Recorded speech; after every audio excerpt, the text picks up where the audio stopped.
Halo, bersama kami Sabota, Edukasi Sehat Boneka Tangan. Kali ini si Udin dan teman-temannya akan memberikan sebuah penampilan loh. Nah, ini nih si Udin.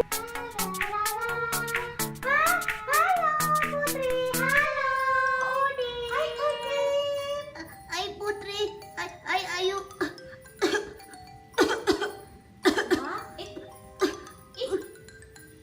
Din, kamu batuknya kok sembarangan sih? Tutup dong. Emang harus ya ditutup waktu kita batuk? Iya, biar nggak nular sama orang lain, Din. Bahaya loh, Din, nularin. Udin mah.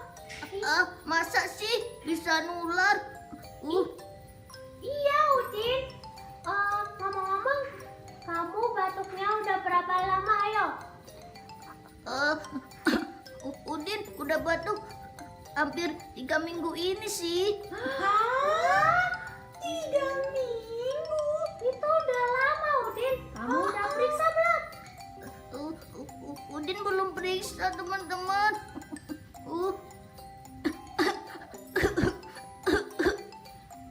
Batukmu berdarah nggak, Din? Kayaknya iya sih. Soalnya semalam Udin kan ngeluarin dahak waktu batuk malam-malam, terus kayak ada darah-darahnya gitu teman-teman. Hah?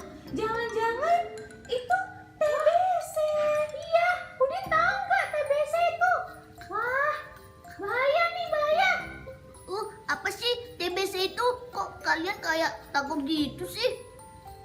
TBC itu penyakit batuk yang menular, Din. Makanya, Din, kalau batuk itu ditutup mulutnya pakai lengan gini nih. Gimana ya? Ditutup, gini. Ya, gitu. Biar nggak menular. Sama pakai tisu atau sapu tangan. Tapi kalau kamu pakai tisu, tisunya harus dibuang ke tempat sampah. Nggak boleh di sembarang tempat. Betul? Harus ya kayak gitu. Ribet banget sih. Iya, harus dong, Din, biar gak nularin. Terus juga harus pakai masker kalau keluar. Ingat itu. Yang terakhir, cuci tangan pakai sabun biar bersih tangannya. Udah deh, makasih ya teman-teman. Ya, Udin bakal lakuin apa yang teman-teman bilang tadi. Dan jangan lupa periksa. Iya ya. Bakal banget sih. Ya udah deh, Udin mau pulang dulu ya. Assalamualaikum. Waalaikumsalam.